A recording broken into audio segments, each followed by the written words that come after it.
Before this year is over, we will introduce legislation to make pay equity an objective of the Fair Work Act.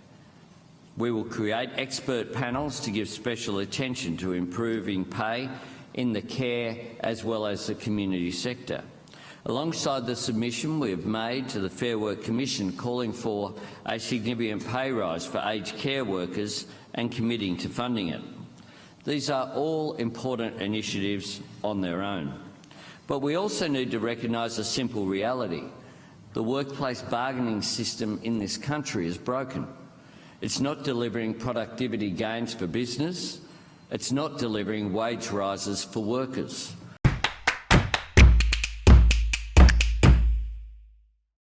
Putting data into, for example, a social media platform, there is no question there should be full transparency on what happens to that data, where it's stored, and who and what entities have access to it and what it's used for. Australia's not even the biggest user of .au domain names. The US is. And if you think about it, it comes down to where the users are and where the populations are. So that's people in the US interacting with businesses in Australia. It's people in Germany, it's people in China. The top 5 countries that access the internet in Australia, Australia's 2 of the top 5, number 2. But we have China, Germany, US, Northern Europe, where the users are that are accessing the internet. So that means that when you start looking at a security strategy, you've got to realise that we're completely connected with everybody else. And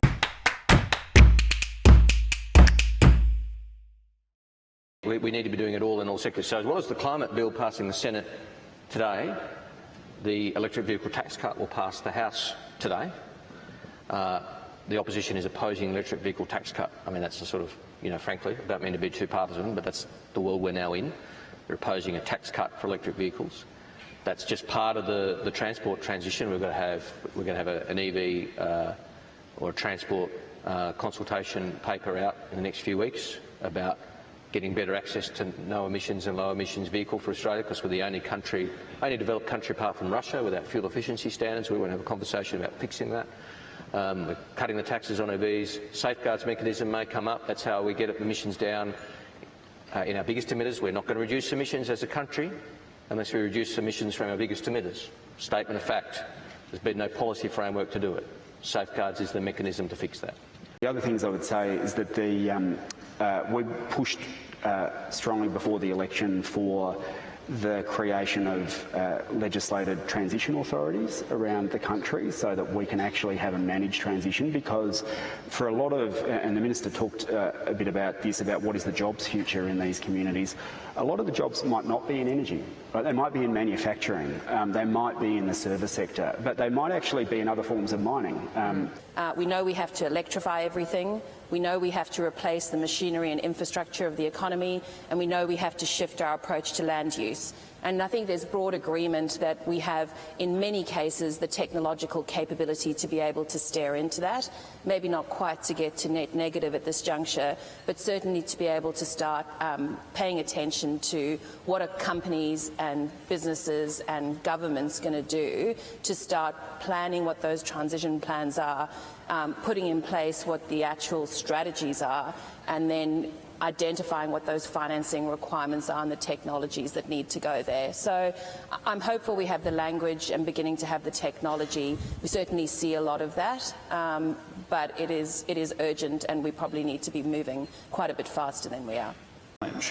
And it's going to require a massive collaboration, not just CSIRO, but all the universities, all of the sectors, all the industries, and all governments at every level need to do what we did during COVID. We need to collaborate at a mission-like scale to deliver these things. But if we're willing to back ourselves, we have a plan to do it.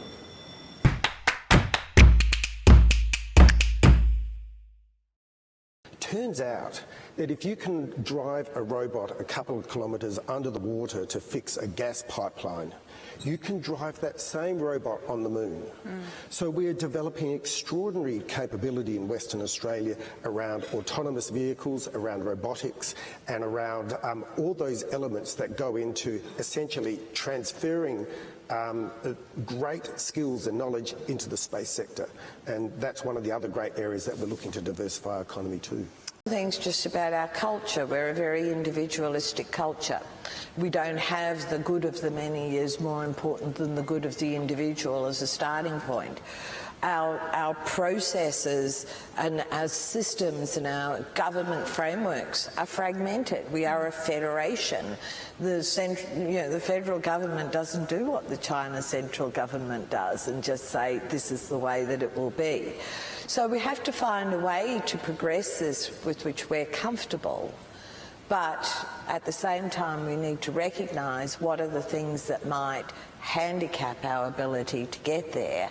And the issue of sharing of IP, creating scale where we don't jealously protect our own IP, you know, pick me, I'm not going to tell the others how to do it, you know, unless there is a really more than an altruistic reason for doing it, you know. So I think there are policy opportunities for governments to really think about that.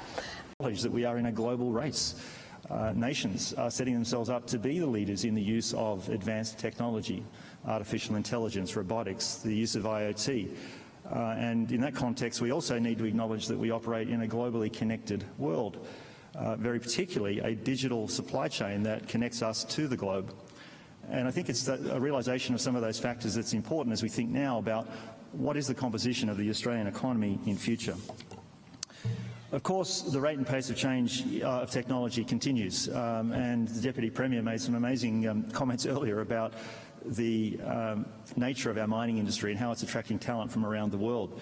It's a great example of how Australia can pivot and how we can leverage some of the natural advantages that we have. The Australian space industry is an awesome example. It's the exact capability that the Deputy Premier was talking about that has attracted NASA to select the Australian Space Agency to help build the next moon rover.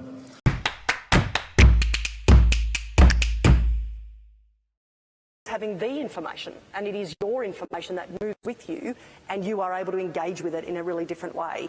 And so I think but to do that, we need to grow that, or, you know, everything needs to lift over time together, including our own digital health literacy. And as we do that, we're also going to improve our health literacy. Look, there's a number of things. I'll jump into a couple of them. One, I think, is access. We live in a large country, so we do have the tyranny of distance. If you look at the distribution of connectivity across the country, it's highly variable, and there's a bit of a double whammy to that. People who live in outer, rural and remote areas not only have fewer physical clinicians available to them, but they have less access to digital healthcare as well, up to 15% less access, less affordability, and less ability to use digital access. So actually just getting it out there. So some of this is not about high tech, it's about actually reach and getting the tech there. COVID-19 showed that our healthcare system, our economy, wasn't as resilient as we had hoped it would be. And we've been, that has been a catalyst for a massive transformation in the healthcare system around the world. And better so in the healthcare system than anywhere else, because it was so obvious that the healthcare system failed us.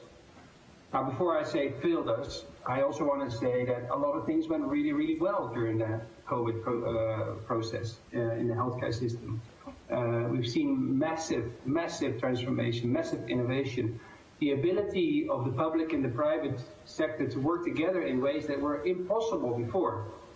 And, you know, think about the telehealth adoption, I'm sure also in Australia, that we've seen the willingness to adopt telehealth that had been spoken about for years, but never done, was suddenly massive. Some doctors, you know, switched 80%, 90% of their healthcare provision to telehealth.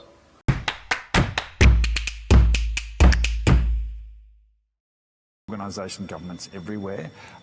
The idea of continual learning, I think, is so important. I think in the past we've just thought, okay, you know, one and done, we'll get those skills and then we'll sort of move on. It's just, they change so much in every single industry, and recognise that at an individual and organisational level is so important. And then investing in them, I think, is very important at an individual and organisational level. 60% of our workforce is female. a lot of them are often the primary caregivers, and so ensuring that we've got flexibility that fits their lifestyle, that can help them manage all of those caring responsibilities, actually means that reviewing the award and creating some of that flexibility is very meaningful for our team, and I know would be very welcomed by our team. Paying these care workers, but also I think just in a practical sense, this shift to multi-employer bargaining and allowing it actually to work, to actually free up the blockages that are in place at the moment and allow it to work in the way that it was intended to, should, I think, not only give them a pay rise, but actually hopefully attract workers. I mean, this is how it's meant to work. When there was a shortages of lettuces, the price of lettuces went up. When there's a shortage of aged care workers and care workers in general, shouldn't the price of their labour go up to kind of attract people to come into the system?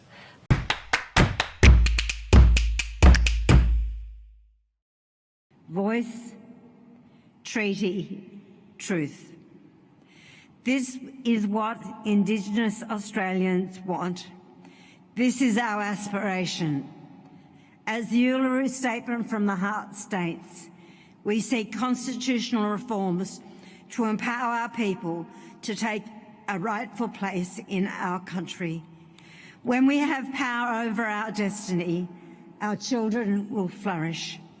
They will walk in two worlds and their culture will be a gift to their country. I want to pay special tribute tonight to the three co-chairs, Pat Anderson, Noel Pearson, and the wonderful Megan Davis, who is with us this evening. Crystal clear, governments cannot lead this referendum. It has to come from the grassroots, it has to come from the people, and it has to come from people like you. It has to come from communities, because The Voice is a nation-building project. We will need a united yes campaign that captures your attention and the imagination of the Australian people. Everyone. I'm 74, you know. I was a schoolboy when the '67 referendum was passed.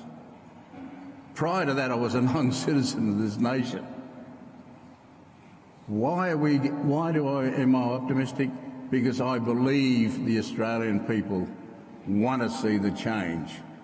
They want to fix up what they know and have been told by the High Court, have been told by numerous inquiries, have been told by your own inner belief that we haven't got it right yet with the First Nations, and we won't until we give them a real say in the Parliament of Australia.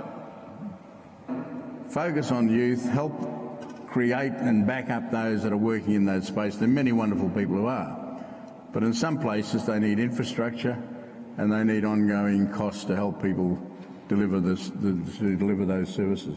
I just start there because they are our future.